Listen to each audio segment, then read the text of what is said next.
निवडलेल्या अभंगाच्या निरूपणाला प्रारंभ करण्यापूर्वी काही सात्विक स्पंदन माझ्या अंतःकरणामध्ये घुटमळतात आणि ती व्यक्त केल्याशिवाय कदाचित या अभंगावरील निरूपणाला प्रारंभ मी करू शकत नाही। ती स्पंदन सात्विक स्पंदन अशी आहेत की आज किती वर्ष झाली? 38वे वर्ष आहे, बरोबर। 38 वर्ष सातत्याने चालू असलेला हा नामयज्ञ सोहळा आणि या 38व्या वर्षी मज पामराये काय थोरपड पायीची वाहन पायी बरी, माझ्यासारख्या पामराला ही दुसऱ्या दिवसाची सेवा मला मिळालेली आहे। सांगण्याचं अभिप्राय असा आहे की आज ज्यांच्या नावाखाली हा नामयज्ञ चालू आहे, मला वाटते काल तुम्ही ऐकलं असेल, बरोबर का नाही? मी नव्याने सांगायची गरज नाही, पण अगदी थोडक्या भाषेत सांगायचं तर देशभक्ती आणि ईश्वर भक्ती किंवा देशभक्ती आणि गुरुभक्ती, बरोबर का, या दोन्हीचा संमेलन ज्यावेळी होतं ना, त्यावेळी ती व्यक्ती एक दया नावाची स्त्री ज्यावेळी त्या माणसाकडे येते, कुणाकडे? ज्याच्याकडे ह्या दोन गोष्टी आहेत, काय? देशभक्ती आणि गुरुभक्ती। देशभक्ती आणि गुरुभक्ती करत असताना थोडासा विचार करा बघा। आता स्वतंत्र सैनिक होते, म्हणजे अंतःकरणामध्ये रक्त उसळलेलं होतं। थोडस किंचित विचार करा, जर स्वतंत्र सैनिक आहे म्हणजे तिथे खुर्चीत जाऊन तर बसेल, बरोबर का नाही? तिथे हातामध्ये आणि ते सहज चालवण्याची हिंमत होईल का? थोडीशी कल्पना करा। म्हणजे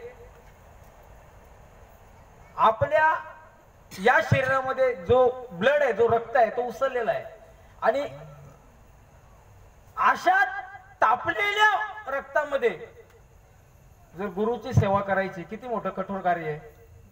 थोडस विचार करा, हातामध्ये बंदूक आहे आणि ती बंदूक ठेवून जर हातामध्ये विना घ्यायचे, किती मोठं कार्य आहे ते। विचार केला तुम्ही? जरा थोडस विचार करा। आणि हे कार्य करत असताना स्वतंत्र सैनिक होते, स्वतंत्र सैनिक झाले आणि नंतर त्यांनी ज्यावेळी तलोजाला जाऊन भेट झाली, ती भेट पण अशी झाली, सांगतो बघा तुम्हाला। मला जेवढा इतिहास माहिती आहे तेवढा मी तुम्हाला सांगणार आहे।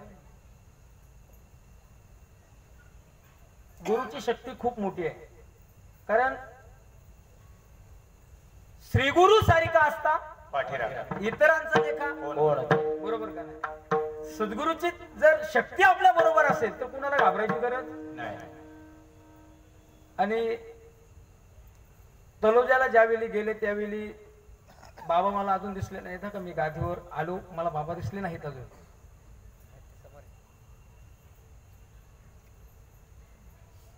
ज्यावेळी छोटासा मुलगा मृत्यू पावला, तुम्हाला सर्वांना ज्ञात आहे, मी नवीन सांगायची, मी मगाशीच बोललो, मी नवीन सांगायची गरज नाही, पण ज्यावेळी मुलगा मृत्यू पावल्यानंतर प्रत्येकाने काय केलं? टोचायला सुरुवात केली की एवढ्या पोराला घेऊन आलास, काय तुला समजतं का नाही? हे कसं असतंय? आलं का लक्षात? ते टोचन चालू केलं आणि ते टोचन चालू करून सुद्धा ज्यावेळी सद्गुरू वामन बाबांकडे हा विषय गेला, त्यावेळी या आपल्याकडच्या वामन बाबांना बोलावून घेतलं आणि बोलावून घेतल्यानंतर त्यांना सांगितलं की तुझा मुलगा जो मृत पावलाय, तो मृत पावला नाही, तो माझ्याकडे। कोणाकडे? आणि वेळ येईल त्यावेळी मी तुला परत देणार आहे। चमत्कार आहे हा संतांचा, लक्षात ठेवा। सद्गुरू म्हणजेच संत आहेत आणि तो संतांचा चमत्कार असा की काही वर्षानंतर जो मुलगा झाला त्याचंच नाव काय आहे? ते कुठे आहेत? आता आपल्या समोर आहेत, बरोबर का नाही? आलं का लक्षात? म्हणून सद्गुरूची इतकी मोठी ताकद आहे,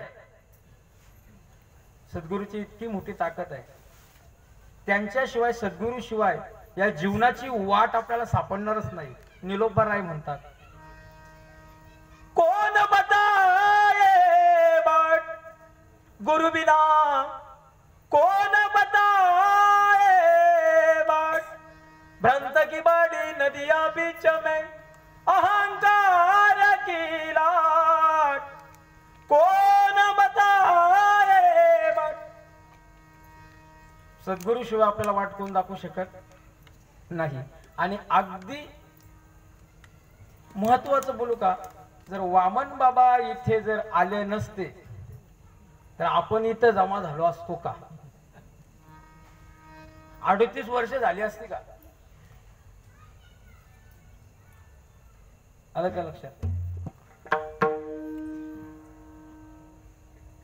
झाली असती का? इमारत फलाली, संत कृपा झाली आणि इमारत. बस असं बोलत राहा, कारण मी एकटा कीर्तन करणार नाही, तुम्ही आम्ही सगळे बोलून कीर्तन होणार आहे. मी एकटा नोए हा खेळ विठ्ठल.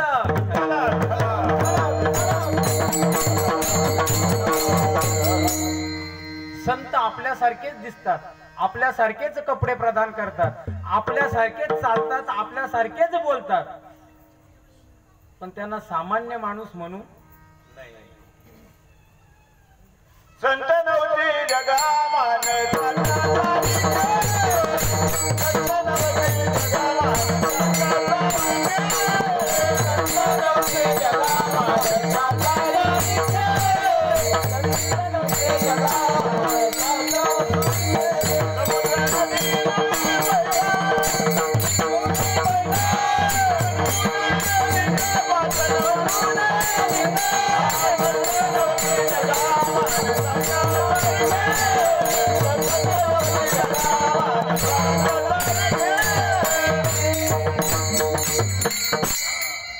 संत नव्हते जगी माणसाच्या सारखे.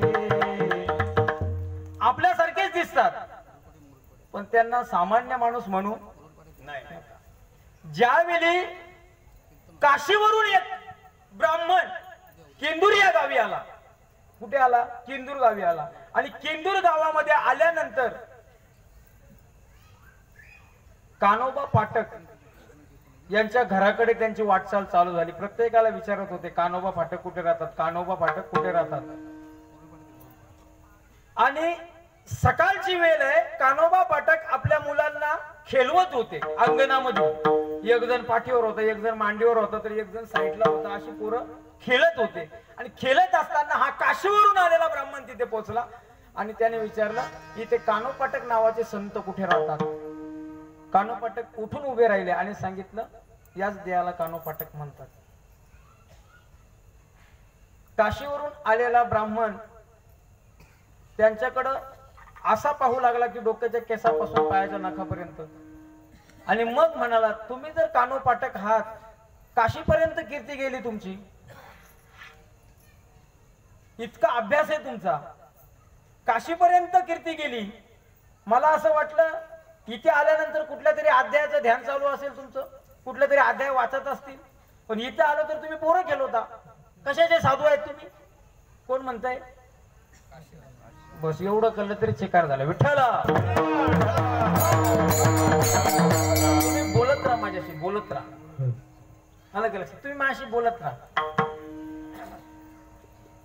कान्होबा फाटकाने सांगितलं, मला मुलं आहेत म्हणून मी साधू नाही ना. मग एक काम करतो, ही मुलं सगळी उचलतो आणि समोर विहीर आहे, त्या विहिरीत सगळी मुलं उचलली आणि त्या विहिरीत टाकून, बरोबर, विहिरीत टाकून दिल्यानंतर कान्होबा फाटक त्या आलेल्या ब्राह्मणाला म्हणतात, बाबा तू काशीवरून इथे आलाय आणि अतिथी देवो. आता तुम्ही एवढ्या लांबून आलात ना, मग एक काम करा, जेवल्याशिवाय जाऊ. आता तो ब्राह्मण म्हणतो, जेवल्याशिवाय जाऊ नका. आता माझ्या देखत पोरा विहिरीत टाकली, याला आता काय झाला? सुताक आलाय. सुतकातला आम्ही खातो का? अशी बरीच काशी वर्षी आल्यात, चहा पीत नाही. तुला सांगलाच होता कोणी काशील झाला. बरोबर का नाही? कान्होबा पाठक म्हणतात बघा, कान्होबा पाठक त्या ब्राह्मणाला म्हणतात बरोबर आहे, मी आता मुलं कुठे टाकली, विहिरीत टाकली म्हणून मला सुतक आलं, तुम्ही आता जेवणार नाही, एक काम करू का, जेवढी टाकलेली जी 4 पोरं आहेत ना ती परत बाहेर काढू का? असं शब्द ऐकल्यानंतर तो काशीवरून आला होता ना, तो असा कॅमेऱ्याकडे कसा बघतात तसा त्या विसोबा पाटकांकडे बघत होता, त्या कान्होबा पाटकांकडे बघत होता. म्हणजे इतकी संसाराबद्दलची काय आहे? आसक्ती आहे. सहज पुरा आपल्याला आता कीर्तनामध्ये एकाने सांगितलं 10,000 रुपये घेऊन आलाय तुम्हाला आमदार, तुम्ही बोला का नाही नाही कीर्तनात बसलाय, अजिबात बघू नंतर तुमचं नाही, तुम्ही उठून जाऊ शकता, यांच्यातला सांगतो मी, टाळ ठेवून जातील. बरोबर का? विनोद नाहीये हे चाललंय सध्या, विनोद नाहीये, विनोद धरू नका. परमार्थ आपला जो आपला हिंदू धर्म आहे ना हा कुठेतरी मागे मागे पडत चाललेला आहे. कारण परप्रांतीयांनी काय केलं माहितीये का, त्यांचे सण आपल्यात घुसवले ना, आपल्याला लोकांचाच खांद्यावर घ्यायची सवय झाली. लक्षात ठेवा, माझं बोलणं तुम्हाला जरा कडू वाटेल पण विचार केला तर ते सत्य हे लक्षात ठेवा. परवा दिवशी सुद्धा कीर्तनामध्ये सांगितली ही गोष्ट की आपल्या धर्माचा आदर जर तुम्ही पाळत नसाल तर मरा, जगूच नका. आलं का लक्षात? इतकी संसाराबद्दल आसक्ती आहे कान्होबा पाटकांना, बरोबर का नाही? संसाराबद्दल इतकी आसक्ती आहे, नको तो संसार. पण असं ऐकल्यानंतर आता हा ब्राह्मण उपाशी जाईल म्हणून कान्हो पाटकांनी जसं अंगण्यातून बापाने आवाज द्यावा, घरातून जशी पोरं बाहेर येतात तसं कान्होबा पाटकांनी आवाज दिला आणि विहिरीतून तशी पोरं बाहेर आली. कसे दिसत होते ते? आपल्यासारखेच होते, आपल्यासारखेच व्यवहार करत होते. पण संत नव्हते जगी माणसाच्या सारखे. समुद्र म्हणू नये पैगा, पाषाण म्हणू नये लिंगा, संत नव्हते जगी माणसाच्या सारखे. अलग लक्षात. संत ओळखता आलं पाहिजे, ते अवघड आहे. संतांना ओळखणं अवघड आहे. हरिपट झाला ना आता, बहु घड परी जग जेठी, अवघड आहे. संत सहसा भेटतील तुम्हाला? नाही भेटणार. संत सहज भेटणारच नाहीयेत. देव तर खूपच लांब गेला, पण जोपर्यंत संत नाही तोपर्यंत देव भेटेल का? अजिबात नाही. पण संत म्हणजे काय सहज आहे का हो? सहज भेटणार आहे? दुर्लभ आहे ते सहज भेटणार नाहीत. आलं का लक्षात? सहज संत भेटणार नाहीत. विठाला